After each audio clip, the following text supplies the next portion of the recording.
사무엘상 17장은 다윗과 골리앗이 싸우는 장면입니다.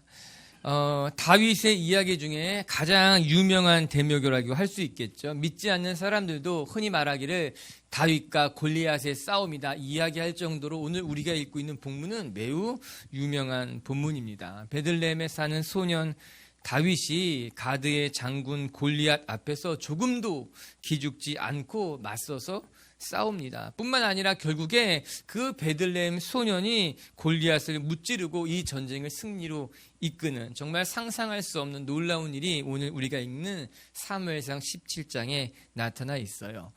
우리가 흔히 하는 말로 이란격석이다 이런 말을 하게 됩니다. 계란으로 바위를 친다 이 이란격석이죠. 손해만 볼 뿐이지 전혀 이익이 되지 않을 것만 같은 일을 무모하게 도전할 때 사람들은 그 계란으로 바위 치는 것이다 그렇게 이야기합니다. 다윗과 골리앗의 싸움이 이란격석 같았다라고 하는 거죠. 무모해 보이고 이길 수 있는 승산이 전혀 없었으며 어리석은 바보와 같은 무모한 일이었는데 놀랍게도 그 싸움에서 무모해 보이는 다윗이 어리석어 보였던 다윗이 거인 골리앗을 물맷돌로 무찔렀다라고 하는 거예요. 저는 오늘 말씀 묵상하면서 읽으면서 이 다윗과 골리앗의 싸움은 우리 믿는 사람들이 세상에서 치러야 할 영적인 전쟁을 가장 잘 보여주는 것이 아닐까. 계란으로 바위를 치는 것만 같이 무모해 보이는 그 일이 어쩌면 우리 예수 믿는 사람들이 이 세상 앞에서 싸워야 할 영적인 싸움이 아닌가. 우리는 때로는 두렵기도 하고 때로는 우리의 도전이 무모해 보이기도 하고 믿음대로 살아가고 믿음대로 기도하고 믿음대로 우리의 자리를 지키는 것이 어리석어 보이지만 그러나 우리는 그 어리석어 보이는 그 일, 무모해 보이는 그 일을 마치 다윗이 골리앗과 싸웠던 것 같이 그 자리에서 맞서 싸워야 하는 것, 오늘 성경이 그것을 보여주고 있는 것은 아닌가 그런 생각을 하게 됩니다. 여러분 오늘 42절의 말씀이 이렇게 기록되어져 있어요. 우리 42절 말씀을 같이 한번 읽어보도록 하겠습니다. 17장 42절 시작. 그 블레셋 사람이 둘러보다가 다윗을 보고 업신여기니 이는 그가 젊고 붉고 용모가 아름다움이다. 골리앗이 다윗을 보고 비웃었다라고 말하는 거예요. 업신여겼다. 성경은 기록하고 있지 않습니까? 겉으로 보기에 아직 어린애 같았던 겁니다. 아직 싸울 만한 대적이 되지 않았기 때문에 골리앗이 다윗을 보고 업신여겼다 비웃었다라고 하는 거예요. 때로 세상이 우리를 그렇게 비웃을 수도 있습니다. 우리가 세상 앞에 섰을 때 우리는 초라해 보이고 무기력해 보이고 무능해 보이기 때문에 세상 사람들이 세상이 우리를 비웃고 업신여길 수도 있다라고 하는 것이에요. 아니 어쩌면 더 가슴 아픈 것은 이 소리가, 이 비웃는 소리가, 업신여기는 소리가 때로는 나의 가장 가까운 사람들에게서부터 들릴 때도 있다라고 하는 거예요. 여러분 가정에서 이런 소리가 들릴 때가 있어요. 정말 내가 그 일을 할 수 있겠냐? 너 정말 그것을 감당할 수 있겠느냐? 그냥 그만두고 포기해라. 가슴 아픈 일이죠. 가장 가까운 사람들에게 인정받지 못할 때가 있습니다. 가장 가까운 친구가 오히려 너의 무능함을, 무력함을 제대로 들여다보라라고 이야기할 때가 있지 않습니까? 여러분 절대로 그러면 안 됩니다. 여러분 우리가 우리의 자녀들에게 무기력하다, 너는 할 수 없다고 이야기하는 것은 어리석은 바보 같은 일이고 여러분이 가장 가까운 친구들에게도 그런 이야기를 하면 절대로 안 된다라고 하는 거예요. 아니요, 심지어는요 때로는 우리 속에서, 우리 내면에서 이런 소리가 들릴 때가 있더라고요. 정말 내가 할 수 있을까? 나처럼 아무것도 갖지 못한 사람이, 나처럼 연약한 사람이 정말 이 일을 감당할 수 있을까라고 이 업신여기는 소리가 우리 가슴속 내 내면에서 들려올 때가 있더라고요. 여러분 그럴 때 정말 미친 노릇인 거죠. 내가 하고 싶은 일인데, 내가 도전하고 싶은 일인데, 내가 감당해보고 싶은 일인데 정작 내 속에서 내가 그거 감당할 수 있을까? 내가 그거 하면 해낼 수 있을까라는 소리가 내 속에 들려올 수도 있다라고 하는 것이에요. 우리 사랑하는 미체교회 성도 여러분, 이런 소리가 여러분 귀 속에, 마음속에 들려온다고 하면 그 소리를 외면할 수 있게 되기를 바랍니다. 사람들이 여러분을 무시하고 세상이 여러분을 무력하다 이야기하고 여러분의 가장 가까운 친구들, 혹시 가족마저도 너는 그거 하지 못할 거야 이야기하고, 아니 내 내면에서도 나는 그거 감당할 수 없을 것 같아 라는 생각이 들 때 우리는 그런 생각, 그런 이야기 때문에 우리 마음이 무너지는 것이 아니라 그런 소리를 무시하고 오히려 하나님의 뜻에 집중하며 하나님의 말씀을 붙잡고 살아가는 사람들이 될 수 있게 되길 주님의 이름으로 축복합니다. 따라하세요. 약해지지 않겠습니다. 약해지지 않겠습니다. 여러분, 이것은 하나님을 향한 우리의 다짐이 되고 하나님을 향한 우리의 약속이 되어야만 된다라고 하는 거예요. 오늘 말씀을 보면서 놀라운 것 하나를 발견했어요. 여러분, 32절에 뭐라고 기록되어 있는지 아십니까? 32절에 같이 한번 읽어볼게요. 시작. 다윗이 사울에게 말하되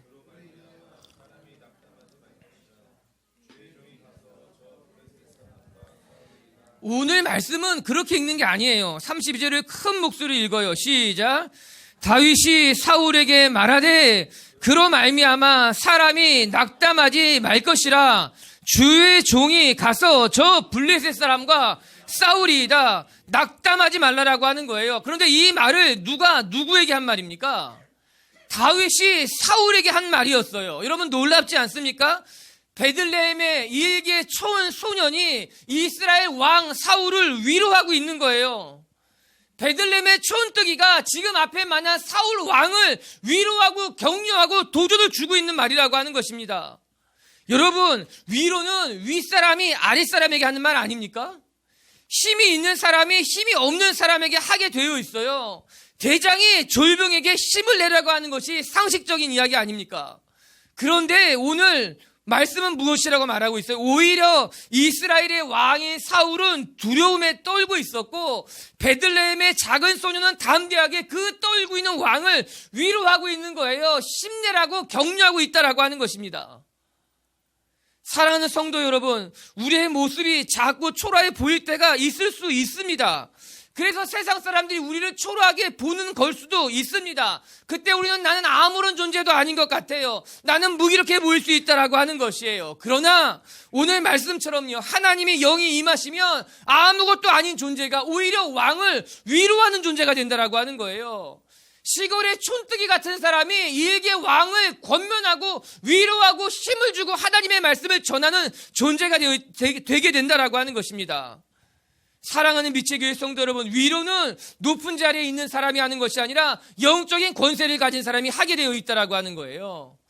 비록 세상적으로는 아무것도 아니라 하여도 사람들이 보기에는 보잘것없다 하더라도 기도하는 사람이 세상을 위로하고 믿음을 가진 사람이 세상에 힘을 주게 돼 있고 말씀을 붙드는 사람이 영적인 힘을 가진 사람이 오히려 더 강해 보이는 사람을 격려하는 법이다. 성경이 말씀해 주고 있는 거예요.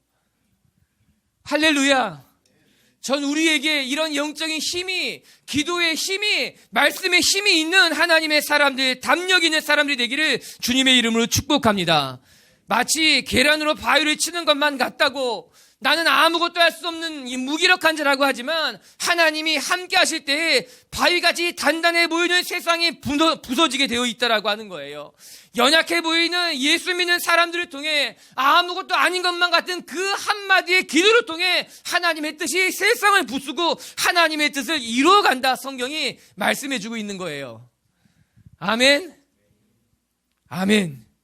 오늘 말씀에 다윗이 가진 이 담력과 용기가 저와 여러분에게도 있게 되길 주님의 이름으로 축복합니다. 다윗이 어떻게 이런 용기를 얻을 수 있었을까? 다윗이 어떻게 이렇게 정말 대단한 담대함을 가질 수 있었을까? 말씀을 보면서 하나님, 우리 빛의 교회 성도들에게도 이런 담대함을 갖게 하여 주시옵소서. 우리 빛의 교회 성도들이 상황과 형편에 따라 때로는 의기소침해지고 때로는 연약해지고 때로는 포기하고 싶어질 때마다 하나님, 우리 빛의 교회 성도들이 다윗과 같은 용기가 있었으면 좋겠습니다. 그런 기도가 제 마음속 깊숙한 곳에서 일어났어요. 오늘 말씀을 보면서 우리에게 하나님이 주시는 은혜가 있기를 주님의 이름으로 축복합니다. 오늘 첫 번째 우리가 그래서 묵상해야 될 것은 우리는 언제 이 다윗의 용기를 얻게 될 수 있을까? 그것은요, 삶의 자리에서, 다윗의 용기는요, 지금까지 그가 성실하게 지켜온 삶의 자리에서 시작됐다라고 하는 것입니다. 여러분, 그게 너무 중요한 거예요. 여러분, 33절부터 35절까지를 같이 한번 읽어보십시다. 33절부터 35절까지예요. 시작. 사울이 다윗에게 이르되 내가 가서 저 블레셋 사람과 싸울 수 없으리니 너는 소년이요 그는 어려서부터 용사임이니라. 다윗이 사울에게 말하되 주의 종이 아버지의 양을 지킬 때에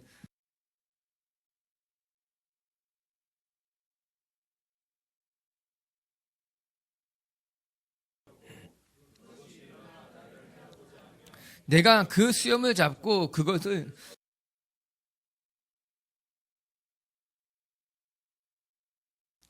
사울이 다윗에게 무엇이라 이야기하고 있습니까? 너는 저 블레셋 사람과 싸울 수 없다는 말이에요.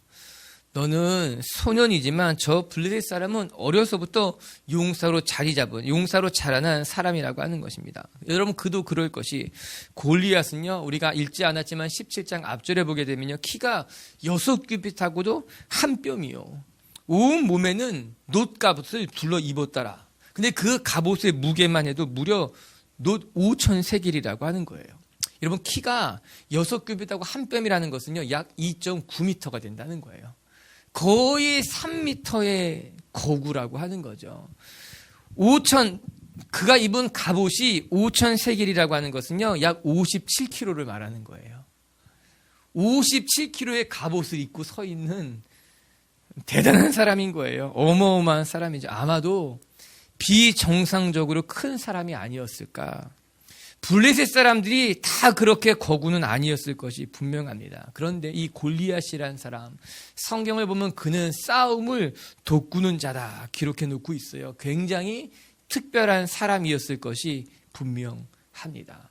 그 당시에 아마 가장 큰 거구증이 걸린 그런, 어려서부터 싸움을 돋구는 자로 그렇게 블레셋에서 세운 장군이었다라고 하는 거죠. 반면에 다윗은 지극히 평범한 사람이었던 거예요. 오늘 성경에 뭐라고 말합니까? 그는 젊고 얼굴이 붉고 용모가 아름답다고 이야기하고 있지 않습니까? 그냥 소년의 평범한 모습이었다. 성경은 이렇게 다윗과 골리앗의 모습을 대조적으로 보여주고 있어요. 둘은 맞붙어 싸울 만한 존재가 아니라고 하는 것입니다. 몸을 직접 부딪히는 운동에는요, 언제나 체급이 있기 마련이에요.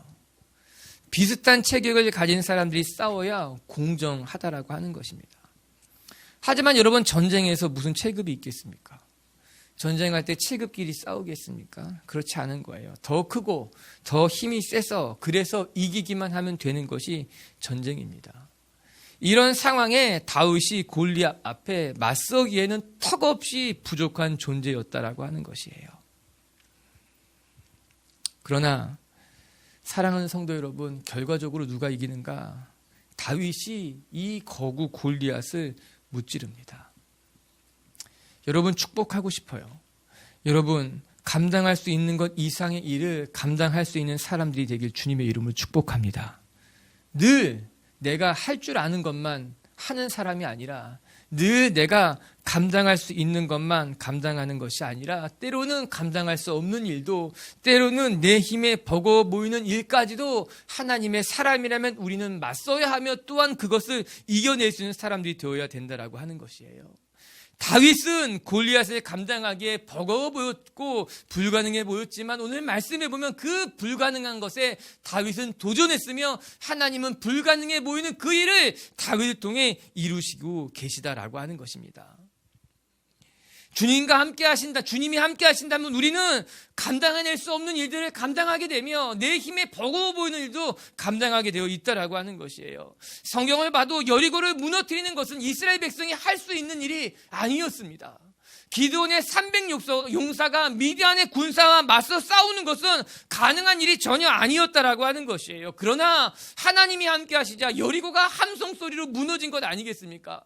하나님이 함께 하시자 기드온의 300용사가 미디안의 온 족속을 다 이스라엘에서부터 몰아내는 일이 일어난 것 아니었겠습니까? 빛의 교회 식구들은 내가 감당해 보이지 않는 일이라 하더라도 하나님이 함께 하신다면 여리고가 무너진 것 같이, 기드온의 300용사가 미디안을 다 물러친 것 같이 우리는 감당하게 있게 될 줄로 믿습니다. 때로는 여러분보다 한두 체급 위에 있는 사람들과 만난다 하더라도, 여러분이 감당하기 어려운 두세 체급 위에 어떤 사건과 상황과 맞닥뜨린다 할지라도, 우리가 하나님의 사람이라면 우리는 마땅히 이기게 될 줄로 저는 믿습니다. 이때 기억해야 될 것이 34절과 35절의 말씀인 거예요. 이는 다윗의 고백입니다. 다윗이 무엇이라고 이야기합니까? 나는 아버지 양을 지킬 때 사자나 곰이 와서 양떼를 공격하면 그 사자나 곰으로부터 이 양을 지켜왔다라고 하는 거예요. 때로 사자나 곰이 양의 새끼를 물고 가면 절대로 내가 도망치지 않고 오히려 그것들에게 달려가서 양의 새끼를 건져내었다고 이야기합니다. 저는요, 이 말씀을 읽기 전까지 다윗을 좀 우습게 봤던 것 같아요. 사울이 말하는 것 같이 베들레헴의 평범한 소년으로만 생각했던 것만 같아요.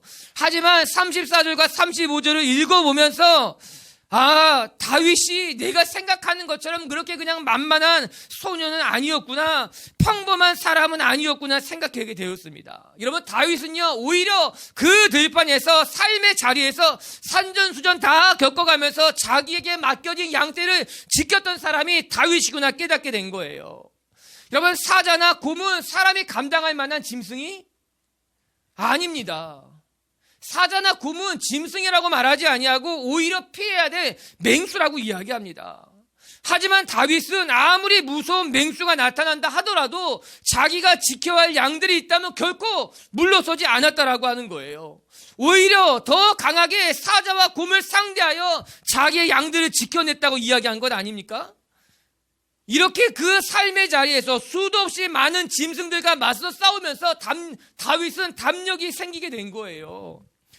두려움을 다스리는 법도 배웠으며 실제적으로 자기보다 몇 배나 더 큰 짐승을 만났을 때 어떻게 싸우고 어떻게 이겨야 되는지를 그는 삶의 자리에서 충분히 배우고 익혔다라고 하는 것입니다.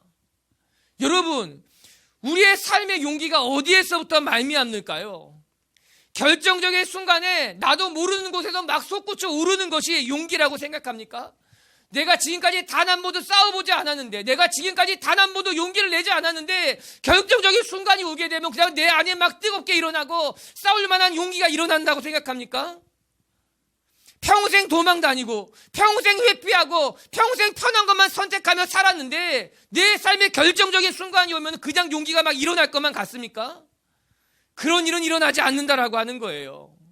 용기라고 하는 것은, 담대함이라고 하는 것은요, 오늘 이 순간 내게 맡겨진 이 삶의 자리를 성실하게 지키며 살아올 때 조금씩 쌓여가는 것이 진정한 용기고 진정한 담력이라고 다윗이 우리에게 보여주고 있는 것입니다. 내 양을 지키기 위해서 때로는 사자라 하더라도, 때로는 곰이라 하더라도, 때로는 두렵고 도망가고 싶다 하더라도 이 양을 지키기 위해 내 자리를 떠나지 아니하며 두려움과 맞서 싸우는 날이 하루가 이틀이 한 달이 1년이 지나갈 때 그 다윗의 마음속에 그 내면에 강함이, 담대함이 쌓여져 가기 시작했다라고 하는 것이에요. 여러분, 다윗은 삶의 자리에서 하나님이 자기 자신을 지켜주는 경험을 했기 때문에, 또한 그 삶의 자리에서 하나님이 주시는 승리를 맛보았기 때문에 그는 그 안에 자신감이 충만했다라고 하는 거예요. 용기가 넘쳐났다라고 하는 것이에요. 하나님의 돌보심을 경험한 사람은 어려운 일을 만나도 쉽게 흔들리지 않습니다. 때로는 감당할 수 없어 보이는 일을 만나도 하나님의 은혜를 경험한 사람은, 하나님의 돌보심을 경험한 사람은 쉽게 물러나지 않습니다. 그것이 거대해 보이는 곰이라 하여도, 싸나워 보이는 사자라 하더라도 하나님이 나를 지키시고 하나님이 나를 보호한 경험이 있기 때문에 쉽게 물러서지 않게 된다라고 하는 거예요. 이런 신앙의 경험들이 어디에서 생긴다고 생각합니까? 삶의 자리에서 생기는 거예요. 사자와 맞서 싸우고 곰과 맞서 싸우는 그 경험들이 어디에서 일어나는가? 교회에서 일어나지 않습니다. 교회는 여러분을 지켜주는 곳이에요. 교회는 함께 기도하는 곳이에요. 우리는 언제 사자와 곰과 맞서 싸우는 용기를 경험할 수 있게 되는가? 하나님이 우리를 지키시는 것을 어디서 경험할 수 있게 되는가? 삶의 자리에서 경험해 보는 거예요.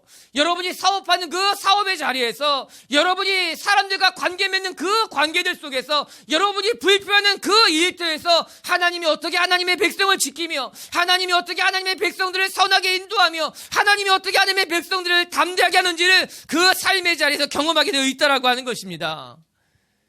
여러분, 이 일터에서 하나님을 만나시길 바랍니다. 여러분이 오늘 만나는 그 관계들 속에서 하나님의 돌보심을 경험하는 분들이 되기를 주님의 이름으로 축복합니다. 그럴 때 우리는 강해지는 것이요, 그럴 때 우리는 담대해지는 것이고, 그럴 때 우리는 하나님의 군사로 거듭 태어나게 되어 있다라고 하는 거예요. 할렐루야. 우리의 일터와 직장이 하나님의 은혜와 하나님의 돌보심을 경험하는 하나님의 지성소가 될 수 있게 되길 주님의 이름으로 축복합니다.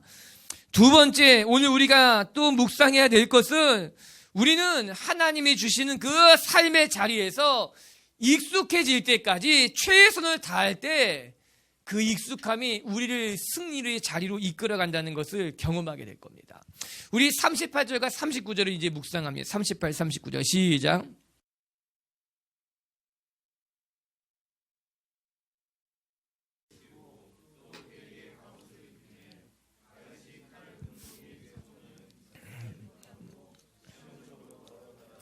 사울에게 말하되 익숙하지 못하니 이것을 입고 가지 못하겠나이다 하고 곧 벗고, 사울이 다윗이 나가는 그 이야기를 듣고 말렸으나 이제는 포기합니다. 그리고 오히려 사울이 다윗에게 하나님이 너와 함께하기를 원한다, 이제 왕다운 모습을 조금 찾은 거죠. 그리고 나서 다윗에게 자기의 군복을 입히고 노트구를 씌워주고 칼을 주었다라고 하는 거예요. 사울의 마음속에 어떤 기대하는 마음이 정말 생긴 것인지, 아니면 다윗을 말리지 못하니까 그냥 한번 나가서 싸워봐라 이야기한 것인지, 어쨌거나 다윗에게 그래도 군복을 입히는 거예요. 몸을 보호할 수 있는 갑옷을 입혀주고 맞서 싸울 수 있는 칼을 쥐어주었다라고 하는 것입니다. 이에 다윗이 그 군복을 입어보고 칼도 차보고 투구도 써보았어요. 그런데 이 모든 게 다윗에게는 익숙하지 않았습니다. 그래서 다윗이 사울에게 이야기합니다. 이것이 내게 익숙하지 않으니 내가 이것을 입고는 싸울 수 없다라고 하는 거예요. 여기에서 유심히 들여다볼 수 있는 단어가 익숙하지 않았다라는 단어였습니다. 다윗에게는 갑옷과 칼이 익숙하지 않았어요. 오히려 다윗에게 그것은 더 불편한 도구였다라고 하는 것입니다. 이에 다윗은 자기에게 익숙한 물맷돌을 선택하고 그것을 들고 골리앗에게 나가기로 결정하게 됩니다. 우리는 앞서 묵상하기를 삶의 자리에서 하나님을 경험해야 한다라고 묵상했어요. 삶의 현장에서 성실하게 자기의 자리를 지킬 때 매 순간순간 하나님이 우리를 단단하게 만드실 것이다, 우리는 그렇게 묵상하지 않았습니까?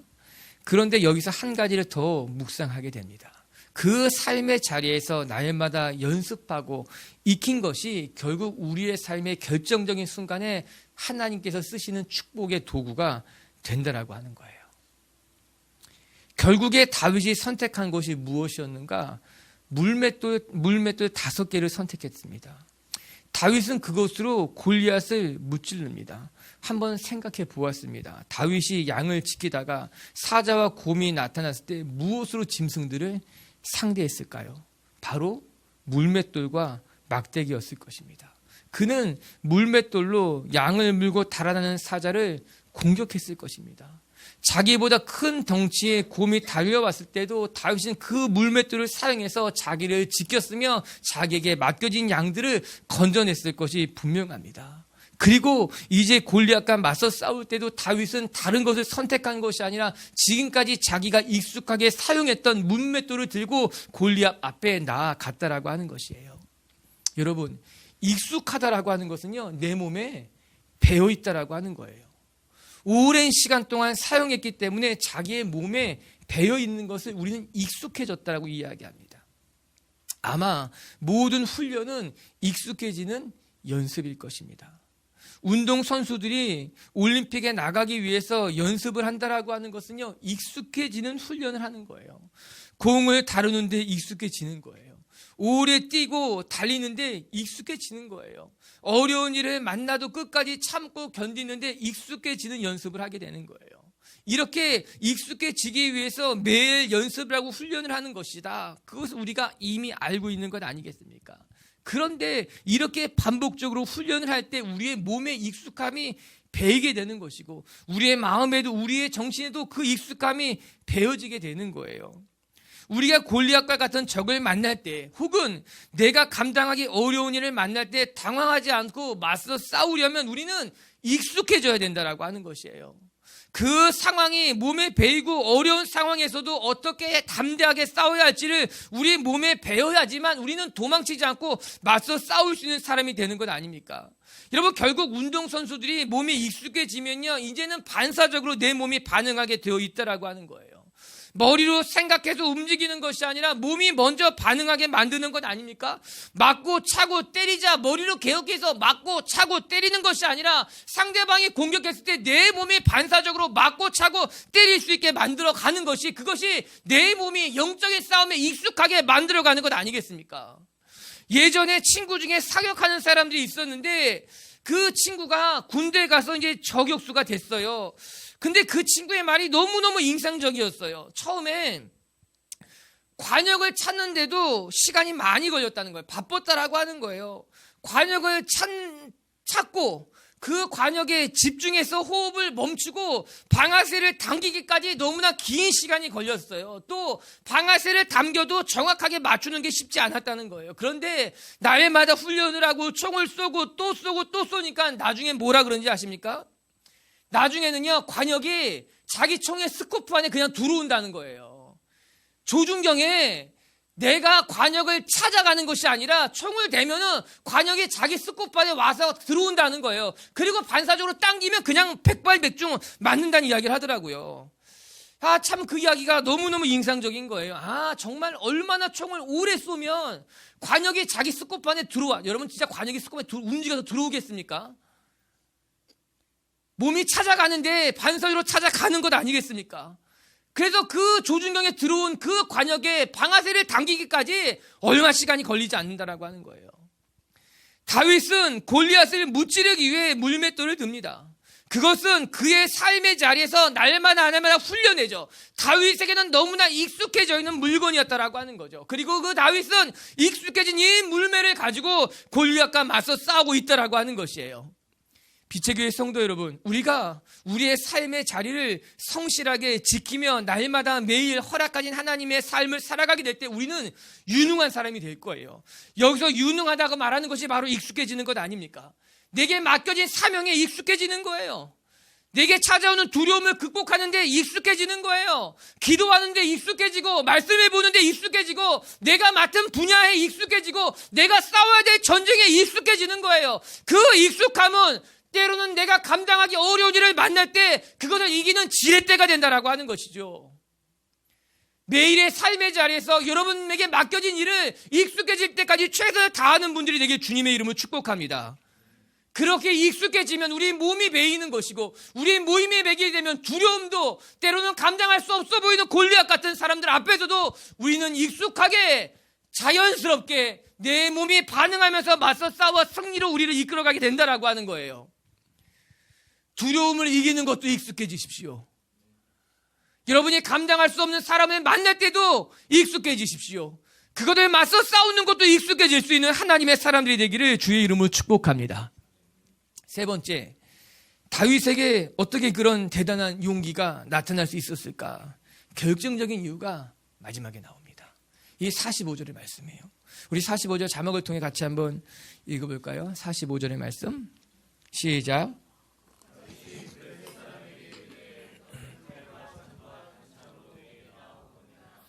나는 만군의 여호와의 이름 곧 내가 모욕하는 이스라엘 군대의 하나님의 이름으로 내게 나아가노라. 여러분 결론만 이야기하면 다윗이 이런 용기를 얻을 수 있었던 것은 다윗에게는 신앙의 자존심이 있었다라고 하는 거예요. 그 신앙의 자존심이 다윗을 강하게 만든 거예요. 그 신앙의 자존심이 다윗을 물러서지 않게 만들었다라고 하는 것입니다. 사무엘상 17장 45절의 말씀은 유명한 말씀이에요. 모든 사람이 외우고 있을 만큼 우리 마음을 뜨겁게 만드는 말씀이에요. 너는 칼과 창과 단창으로 내게 나아오거니와 나는 만군의 여호와의 이름 내가 모욕하는 이스라엘 군대 하나님의 이름으로 나는 나아가겠다고 선포하는 말 아닙니까? 멋진 말인 거죠. 대단한 말인 거죠. 저는 여러분 삶의 자리에 이런 고백이 날마다 이어지기를 바랍니다. 세상 사람들은 무기를 들고 나오지만 세상 사람들은 거짓과 술수와 세상 사람들은 얕은 꾀를 가지고 울무를 가지고 우리 가운데 나오지만 우리는 하나님의 이름을 가지고 정직을 가지고 진실을 가지고 의를 가지고 세상 가운데 나가는 거예요. 그래서 승리한다라고 하는 것입니다. 이 고백에서 우리가 무엇을 느낄 수 있어요? 다윗의 거룩한 분노를 느끼는 거예요. 내가 모욕하는 하나님의 이름으로 나는 가겠다는 거예요. 내가 모욕하고 내가 조롱하고 내가 무시하는 그 만군의 여호와 이름으로 나는 너에게 달려가겠다. 참을 수 없다는 거예요. 내가 하나님을 모욕하는 것을, 내가 하나님의 백성을 모욕하는 것을, 내가 나의 가족을 모욕하는 것을 나는 지금 견딜 수 없다는 거예요. 저 이방인이 할례 받지 않은 자가, 하나님을 모르는 자가 하나님을 모욕하는 것을 내가 견딜 수 없다는 거죠. 사실 이 다윗의 고백은요, 사무엘상 17장에 곳곳에 등장하게 됩니다. 골리앗이 이스라엘을 모욕할 때마다, 이스라엘의 하나님을 모욕할 때마다 다윗은 견딜 수 없었다고 말합니다. 나는 보고 있을 수만 없었다는 거예요. 다윗은 영적인 자존심이 상한 거예요. 그의 신앙의 자존심에 큰 상처가 난 거예요. 이에 다윗이 견딜 수 없었던 거예요. 아무리 적이 크고 무섭다 하여도 저는 어쩌면 다윗이 내가 죽을 수도 있겠다. 다윗이 안 두려웠을까요? 무섭지 않았을까요? 아니, 전 다윗이 무서웠을 것 같아요. 두려웠을 것 같아요. 3m예요. 하지만 다윗은 두렵고 무서웠을지 모르지만 이 신앙의 자존심은 포기할 수 없었던 겁니다. 내가 무서워도, 내가 두려워도, 심지어는 내가 이 싸움에 죽어도 이 신앙의 자존심만큼은 양보하고 물러설 수 없다고 하는 마음이 그 가슴 깊숙이 불타올랐다라고 하는 것이죠. 여러분, 우리가 신앙의 자존심을 빼앗기면 뭐가 남겠습니까? 예수 믿는 사람들이 우리가 신앙의 자존심마저 잃어버린다면 우리가 무엇이 남겠습니까? 다윗의 용기가 어디서 났을까요? 두렵지 않았을까? 겁나지 않았을까? 그는 원래 싸움꾼이었기 때문에, 그는 곰과 사자와도 많이 싸워봤기 때문에? 아니에요. 물론 그런 것도 있을 수 있지만 그 마음속에 신앙의 자존심이 있었기 때문에 그는 하나님을 모욕하는 저 골리앗 앞에 물러설 수 없었던 겁니다. 여러분, 여기서 너무나 큰 대조가 하나가 나와요. 17장 24절에 같이 한번 읽어볼까요? 17장 24절에 시작. 이스라엘 모든 사람이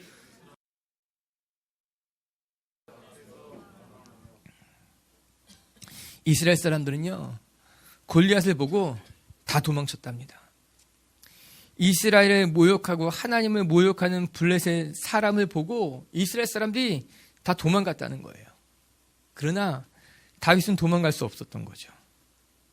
사람들이 다 도망가고 의기소침해지고 숨었지만 다윗만큼은 이 신앙의 자존심을 붙들고 이것만큼은 포기할 수 없었다라고 하는 것이에요. 얼마 전에 영화를 봤는데 그런 멘트가 있더라고요. 우리가 돈이 없지 가오가 없냐. 그런 멘트가 나왔었어요. 처음에 무슨 말인가, 멋있는 말인 것 같은데 무슨 말인가 전 한참 그런 말이구나. 우리가 돈은 없지만 가오는 있어야지. 이런 말인 거죠. 우리가 돈은 없어도 우리 경찰이 가오는 있어야지. 자존심은 있어야지. 그것마저 버리면 안 된다는 거 아닙니까? 그래요.